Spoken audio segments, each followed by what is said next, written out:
Ayos?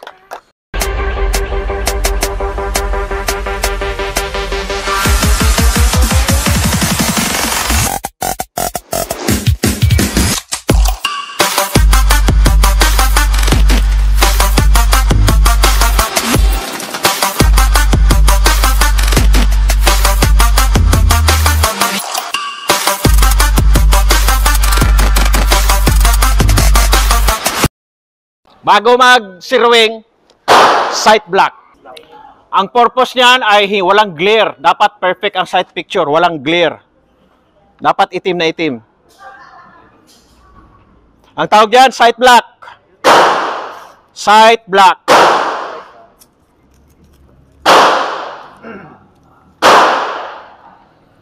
At ang requirement para sa sirwing, huwag kang mag-sirwing hanggat walang dry practice, sufficient amount of dry practice. Pagkalabit, tok, dapat hindi malaglag yung pera. Lagyan ng piso doon. Ang tawag dyan, coin on the barrel exercise. Lagyan natin, sige, sample. Lagay barya. Patong. So, yung exercise yan.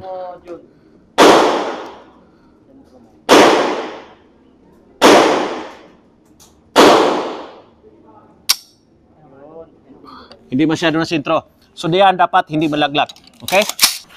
Ang palatandaan, kung tama ang ginagawa, magtabi-tabi ang bala. Maliban na lang kung pangit ang bala, pangit ang barrel, pangit ang shooter. Ha? Magkaalaman, di ba? Sige.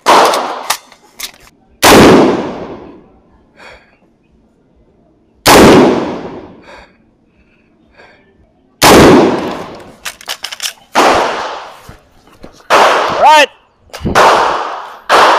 Natin. Kapag ayos ang kalapit ako, ang call ko maganda. Ang call ko sa akin tama. Dapat magtabi-tabi yun. So, andito. Hindi pa ako satisfied yan, pero kung ipasok natin sa ano yan, pasado yan. Kailang hitting right, hitting high. So, halimbawa, dito yung bala. Dito yung shot group. Ilang box? Mula dito. 1. 1.5, di ba? 1.5. Tapos pababa ay isang box, tama? Ipakita ko sa inyo pag-adjust. 1.5 papunta sa left.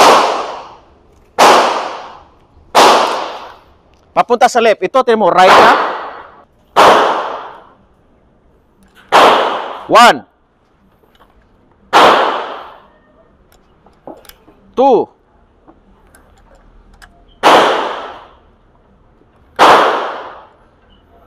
3.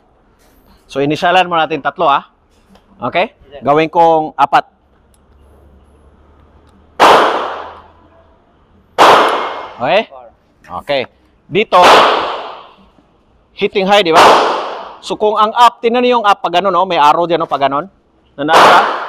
Ngayon, mataas ang tama natin. Dito natin pababain. Tama? So, dito ina-adjust yun.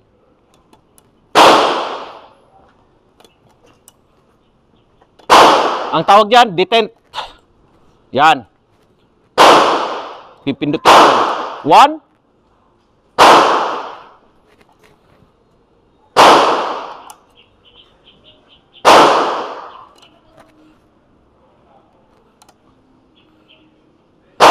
Ilan na? Ilan yun? 1 pababa, no? Isang box, no? Tama? Yes, sir. Gawin ko 3, ha? Yan. 3 rounds ulit. Makikita natin ang movement ng dapat susunod ang bala. So, mag-adjust lang tayo kung magtabi-tabi ang bala. Nakita nyo, humiwala yung isa. Hindi ko alam kung sa akin ba yun. Napakapangit ng trigger nito. Or sa bala yun. Dahil yan ay ordinaryong bala. Ang tawag yan ay pang battle rifle na bala. Hindi siya pang competition. Ang competition, match ammo, very accurate yun. But this time, ang gamit natin ay ordinaryo na bala na ginagamit sa mga ordinary soldiers doon sa field. Okay?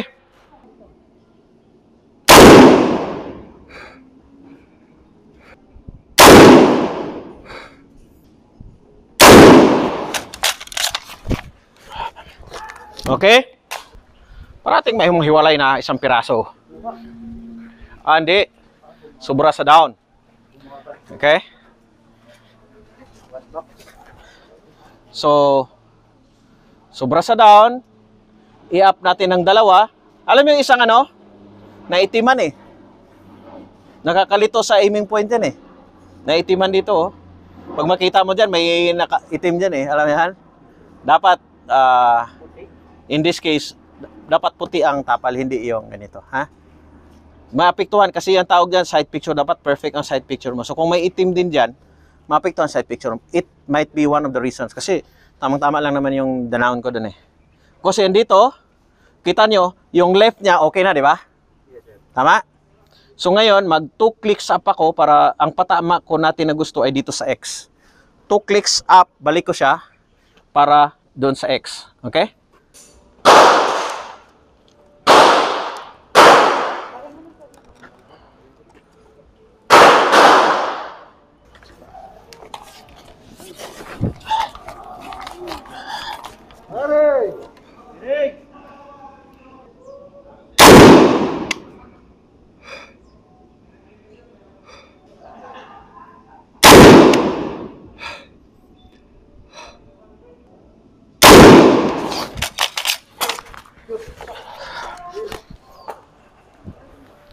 Huwa!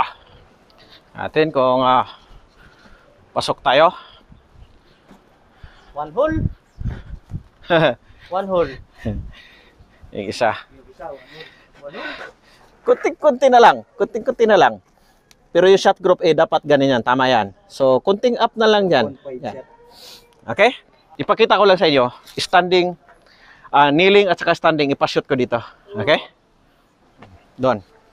That is very easy. 3 rounds, 3 rounds. So, ang next ko na demonstration ngayon, pagkatapos natin doon sa ating zeroing procedures, maliit na lang na up yun, mga 2 clicks up. Okay na tayo, di ba?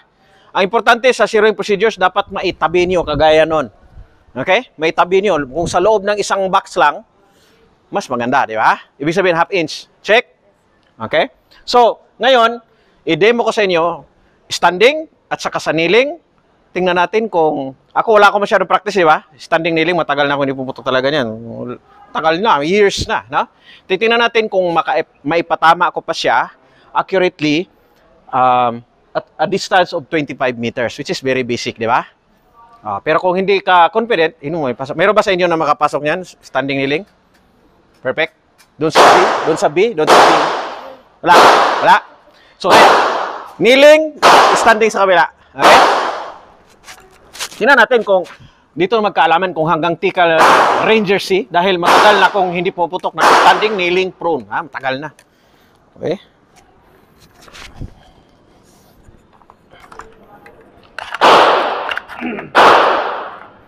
Magkaalaman!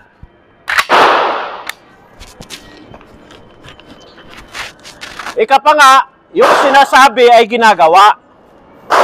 Kung nagtuturo ako, dapat magagawa ko rin. Okay? So, ngayon, ipapasok ko sa bilog. Ipagtabi-tabi ko yung bala.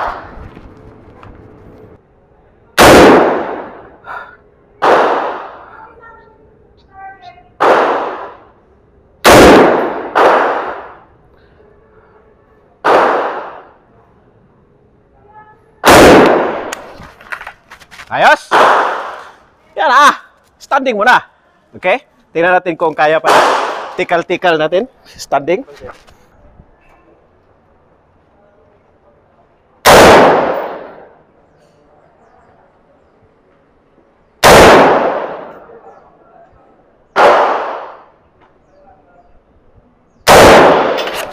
Okay?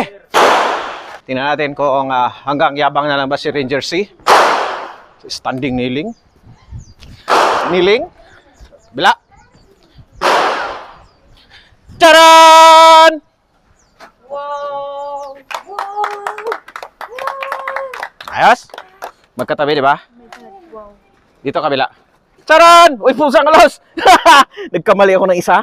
Ito yan, pero perfect pa rin yan. Tama? Perfect. Pero ang gusto ko sana ay dito sa lahat sa B. Hotel mo, tong. Ang ibig sabihin, nagka-error ang Ranger. Pero perfect pa rin. Okay? At if you want to level up your accuracy, your performance, skill level, you must be able to practice extensively. Kasi kung di mo practicein, may magkakaroon ka ng error sa trigger pressing. Kailan mo dapat ibigay bala? Pung! Minsan, pagka tok may konting-konting movement lang, kaya pumunta siya low ng konti. Ganito lang, oh. So, I can say that with our antiquated M16A1 rifle, we can still shoot accurately out to 250 meters. The most important thing is you must be able to adapt the best, the most comfortable position. And it means you have to spend considerable time in dry practices so that you can absorb all the shooting fundamentals that you must learn, as I described a while ago. So see you again in the next content, and I hope you learned something from our shooting video today. All right, sige.